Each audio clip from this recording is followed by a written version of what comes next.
Фондот за здравствено осигурување секоја година објавува детални извештаи за потрошувачката на лекови.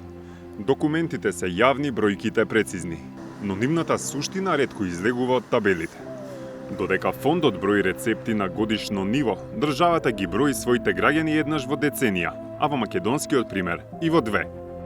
Ако во 2002 година биле попишани 2.022.547, во 2021 година резидентното население изнесуваше 1.836.713.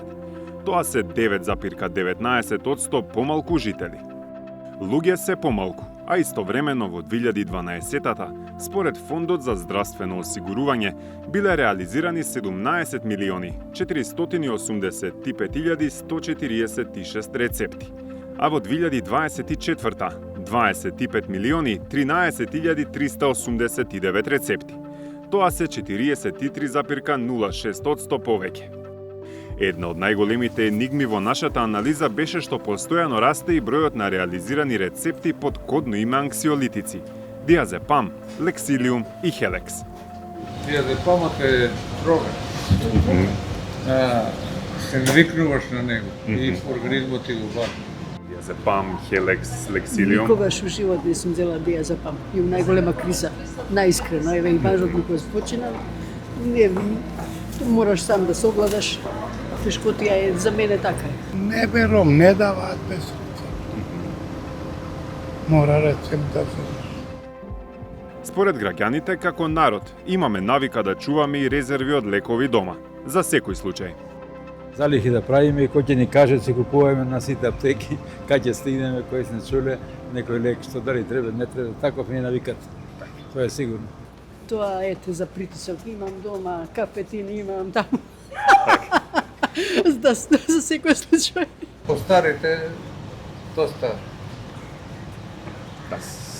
складираат и чуваат да не останат без лекови од прах. Тоа да, нека се најде, нека има пои. За илустрација, во 2012 се реализирани вкупно 1,6 милиони рецепти за анксиолитици, а во 2024 година за диазепам, хелекс и лексилиум вкупно 2,4 милиони рецепти. Ако оваа бројка се спореди со официјалното резидентно население, излегува дека преклани во просек се издавале 1,3 рецепти за анксиолитици годишно по жител. Оваа бројка веројатно е поголема бидејќи јавно ги имаме податоците само за така наречените бели рецепти, а не и за така наречените розеви со кои лекот се купува на приватно и за лековите кои се пуштаат под рака, без никаков рецепт. Но еден рецепт не значи еден пациент. Во пракса, голем дел од лековите веројатно завршуваат кај хроничните пациенти, што го отвора прашањето за се пораширена долготрајна и повторувачка употреба на овие бензодиазепини. Многу често се случува злоупотреба и така наречена една сива зона, зона на толеранција и многу често зависност, кое што не се детектира како зависност, значи не е шифрирана, односно дефинирана дијагностички како зависност, но е зависност, бидејќи тие пациенти се функционални, значи работат, се движат, немаат никакви други потешкоти, освен употребата секојдневна или злоупотреба, веќе можам да кажам, на одредени бензодиазепински агенси. Ги анализиравме сите јавно достапни извештаи, концентрирајќи се пред се на потрошувачката и побарувачката на анксиолитици во Македонија од 2012 до 2024 година. Кај диазепамот трендот започнува со 882.000 рецепти во 2012 година. По благ пат во 2013, бројката во 2014 година изнесува 886.000, за веќе во 2015 да ја пробие границата од 1 милион. Во 2018 година се искачува на 1.148.000. За време на пандемијата во 2020 достигнува 1.311.000, а во 2021 го бележи максимумот од 1.380.000 рецепти. Во 2024 година реализирани се 1.357.000 рецепти. Кај алпразоламот, најпознат под името хелекс, лек индициран за брзо прекинување панични напади, растот е константен. Стартува со 459.000 во 2012 година. Во 2014 е на 480.000, а во 2015 се искачува на 514.000. Во 2018 изнесува 536.000. Во 2020 година прави нов скок на 605.000. Во 2021 расте на 650.000, за во 2024 година да го достигне историскиот максимум со над 670.000 реализирани рецепти. Бромазепамот, односно лексилиум, во 2012 година бележи 326.000 издадени рецепти. Расте на 382.000 во 2015 година. Во 2018 изнесува 362.000. Пикот го достигнува во 2021 година со 395.000, додека податоците за 2024 година покажуваат реализација на 374.000 рецепти. Кога ќе се навикне еден организам, треба да се направи план на исклучување. Но кај нас се нема доволно свесност дека тоа нели може да штети на самиот организам, на самиот мозок, на самата индивидуа и дури нели да се влошува со тек на време, бидејќи пак ќе спомнам културолошки е некако оправдано. Диазепам кога ќе спомнеме, многумина го користат и нели го пие пример комшиката долго време, мене може да ми помага. Пред спиење си зимам. Не се смета дека е нешто што може вистински и да наштети. Така да имаме една веројатно послаба здравствена или психоедукација. Бензодиазепините се наменети за краткотрајна употреба, најчесто до 4 недели. Нивната долготрајна употреба може да создаде зависност, толеранција и синдром на повлекување. Кај повозрасните пациенти го зголемуваат ризикот од когнитивен пад, а прекумерната употреба предизвикува зголемена анксиозност, агресивност, депресивност, а во крајен случај и смрт. Прва линија на одбрана во здравствениот систем е примарното здравство, матичните лекари.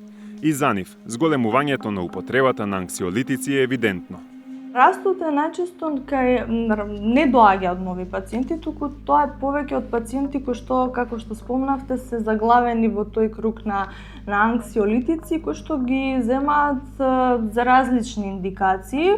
Кај меѓу нашиот народ е позната фразата "земи диазепам да се смириш", па за било која потешкотија луѓето посегнуваат по тоа и без препорака на лекар.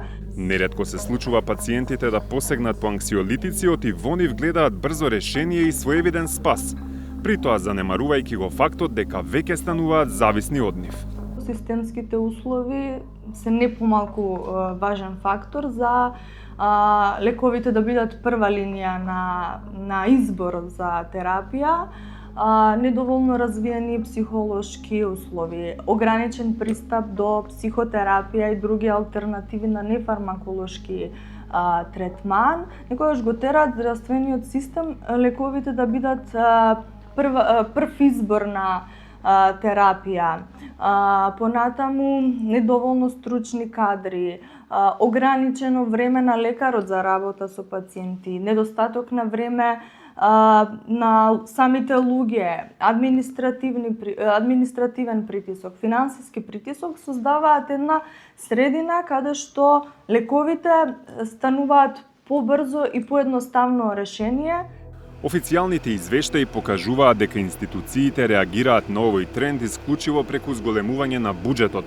Оти согласно податоците, само во 2024 година за анксиолитици се одвоени дополнителни 1 милион денари во однос на претходната 2023 година. Таблетите не се најдобар одговор, секако, но се најбрз и ефикасен. Значи, ние не дека не треба да ги демонизираме. Значи, ги користиме секојдневно. Повторно ќе повторам, или во секојдневната пракса користиме кога навистина има потреба. Но кога ќе јас немате акутна потреба, треба да се гради личноста и механизмите на справување, што не секогаш е возможно, зависи за каква состојба станува збор, бидејќи за психотерапија треба да има индикации или за психотерапија и личноста да може да работи на себе.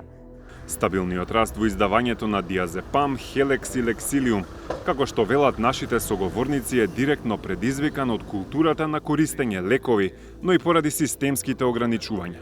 Со недоволно развиени алтернативи за нефармаколошко лекување, лековите остануваат првата и најчесто единствена линија на терапија, што на долг рок може да донесе повеќе штета отколку бенефит за корисниците.